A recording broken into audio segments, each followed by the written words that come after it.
আপনারা জানেন একটু আগে আমাদের সকলের প্রিয় মুফাসসির আল্লামা ডক্টর মিজানুর রহমান আজহারি ওনার ভেরিফাইড ফেসবুকে উনি পোস্ট করেছেন উনি দেশে এসেছেন এবং আগামীকাল পেপার ঐতিহাসিক তাফসির ময়দানে উনি তাফসির পেশ করবেন। আলহামদুলিল্লাহ ওনার আগমন উপলক্ষে আমরা পেপার সমাজ উন্নয়ন পরিষদ মরহুম মাওলানা শহীদুল্লাহ স্মৃতি সংসদ আমরা যৌথ উদ্যোগে আমাদের মাহফিলের সমস্ত কাজ প্রায় শেষ করতেছি। আপনারা দেখতে পাচ্ছেন প্যান্ডেল স্টেজ প্রায় রেডি হচ্ছে। আমরা চারপাশে সিসি ক্যামেরা দ্বারা এই প্রোগ্রাম নিয়ন্ত্রণ করছি। তাছাড়া একটু আগে আমাদের র্যাব 15 থেকে প্রশাসনিক ভাইয়েরা এসেছেন, সেনাবাহিনী থেকে এসেছেন, পুলিশ বাহিনী থেকে এসেছেন, বাংলাদেশের প্রায় সকল প্রশাসনিক বাহিনীরা আমাদের এই সুন্দর প্রোগ্রামটিকে আরও সুন্দর করার জন্য ওনারা সর্বোচ্চ চেষ্টা করছে। আমাদের কাছে গোয়েন্দা ভাইয়েরা আসতেছেন, ডিএসবি, এনএসআই, ডিজিএফআই সহ প্রশাসনের সর্বোচ্চ জায়গা থেকে আমাদেরকে সহযোগিতা করতেছেন। ইনশাআল্লাহ আগামীকাল পেকুয়ার ঐতিহাসিক ময়দানে বাংলাদেশের মধ্যে মাহফিল জগতে একটি ইতিহাস তৈরি হবে। দোয়া করেন ইনশাআল্লাহ আমরা পেকুয়াবাসী দেখিয়ে দেব বাংলাদেশের সবচেয়ে সুন্দর মাহফিলটি আমরা পেকুয়াবাসী করতে পারি ইনশাআল্লাহ।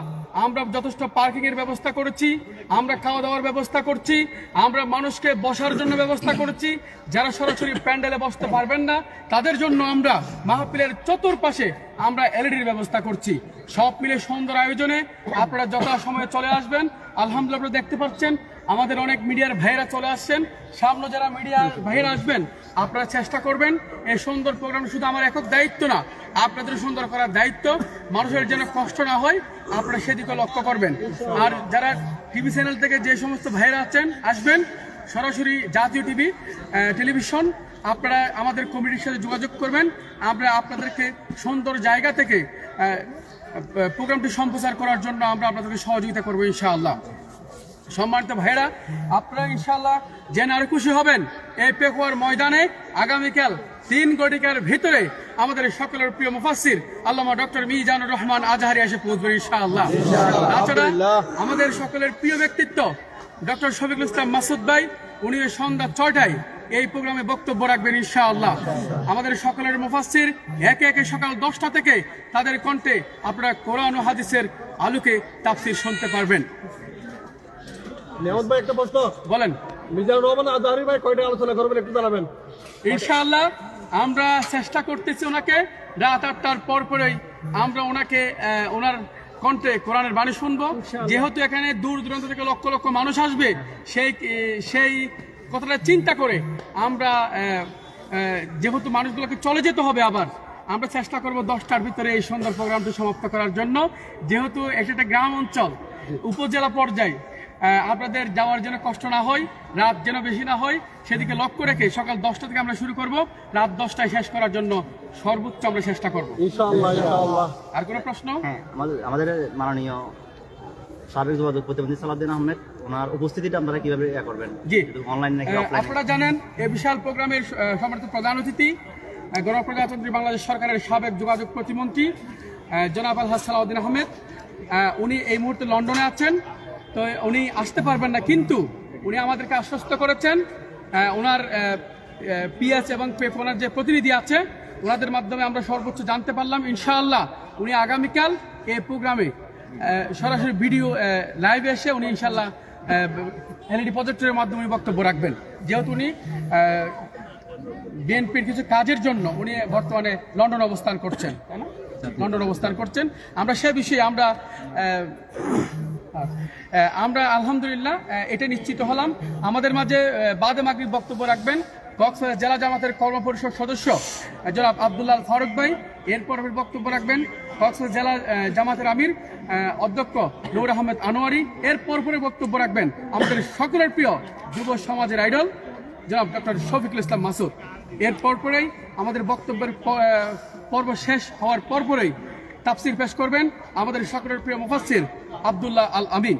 এরপরে তাফসির পেশ করবেন মাওলানা মনিরুল ইসলাম মজুমদার। এর পরপরই আমরা আমাদের সকলের প্রিয় মুফাসসির ডক্টর মিজানুর রহমান আজহারি ওয়াজ শুনতে পাবো ইনশাআল্লাহ। মাগরিবের পরে আমাদের 3 জন বক্তা থাকবে বলে আমরা আশা করছি, আজহারি হুজুর সহ। আর কোনো প্রশ্ন?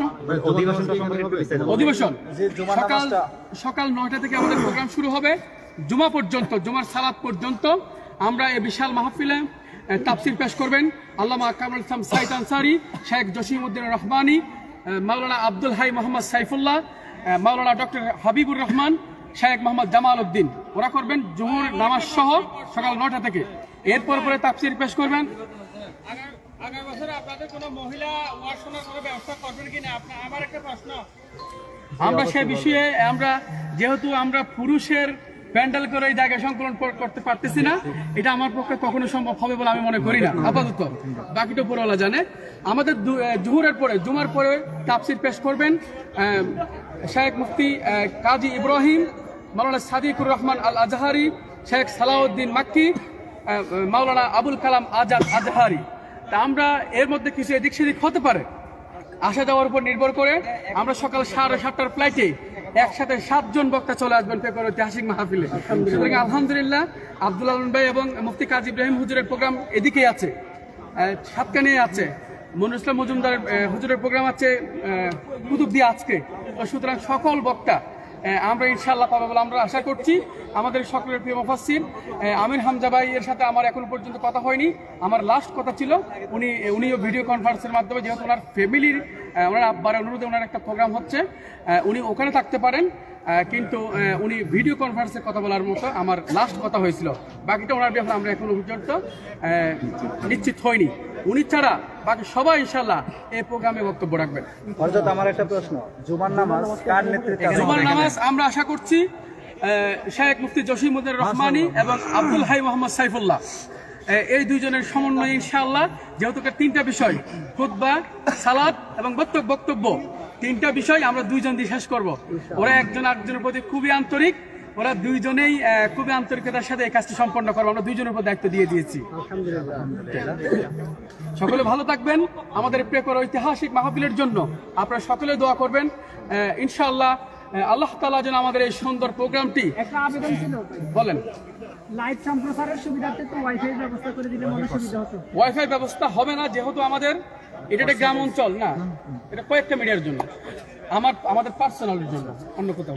কারণ এখানে অনেকগুলো মিডিয়া, 1000-এর উপর মিডিয়া, যদি আপনাদের দেওয়া শুরু করি দেখবেন কেউ পাচ্ছেন না।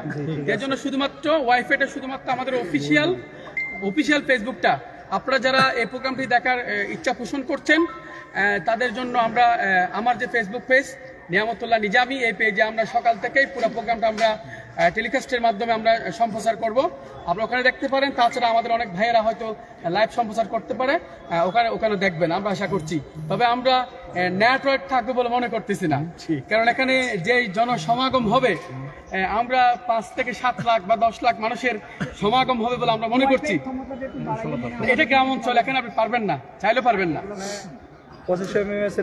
আমাদের না এখানে থাকে না, এটা গ্রাম অঞ্চল না, থাকবে না, ক্যাপাসিটি কম। সবাই যদি 5-7টা রাউটারের ব্যবস্থা করা যেত, লাইট আলাদা লাইন যদি ব্যবস্থা করা যেত, এখানে যার থেকে আমরা নিচ্ছি ওনার ক্ষমতা ততটুকু নাই, এটা হচ্ছে মূল কথা। বুঝতে পারছেন, গত বছর আমরা চেষ্টা করছি। সকলে দোয়া করবেন আল্লাহ যেন আমাদের এই সুন্দর প্রোগ্রামটি সফল করার জন্য আমাদের উপর সহায় হয়, আমরা যেন এই সুন্দর প্রোগ্রামটি করতে পারি। আসলে আপনারা জানেন এটি একটা আমাদের আবেগের প্রোগ্রাম, এটা একটা আমার আবেগের প্রোগ্রাম। অন্তত আমি ঢাকাতে বিজনেস করি, সবাই জানেন। আমার শুধুমাত্র বাবার ইসালে সব উপলক্ষে, যে বাবা আমাকে এই জায়গায় প্রতিষ্ঠিত করে আজকে এই জায়গায় দাঁড় করিয়েছেন, ওনার রোহের মাগফিরাত কামনায় আমি এই সুন্দর আয়োজনটি করতেছি। বলতে পারেন এত খরচ কেন করতেছেন? যে বাবা আমাকে প্রতিষ্ঠিত করেছে, ওই বাবার জন্য এর 10 গুণ বেশি গেল আমি করতে রাজি আছি, আলহামদুলিল্লাহ। তো যে ভাইয়েরা প্রশ্ন করেন, কষ্ট পান, জেলাস ফিল করেন, কষ্টের কোনো কারণ নেই। আমি নিয়ামতুল্লাহ যতদিন বেঁচে থাকি, দিন পেপার ঐতিহাসিক মাহফিল বাংলাদেশ ইতিহাস তৈরি করবে ইনশাআল্লাহ। বাংলাদেশে অন্তত এই প্রোগ্রাম নিয়ে 5 লক্ষ মানুষের স্ট্যাটাস দিয়েছে, পক্ষে 2-4-5 জন কষ্ট হবে, এটা স্বাভাবিক। এটাতে আমরা ডক্টর মিজানুর রহমান আজহারীর একটা শব্দ আপনারা সবার মুখস্থ, হেরে যাবে ওদের ষড়যন্ত্র আর হিংসা, জিতে যাবে আমাদের ভালোবাসা। আল্লাহ হাফেজ, আসসালামু আলাইকুম।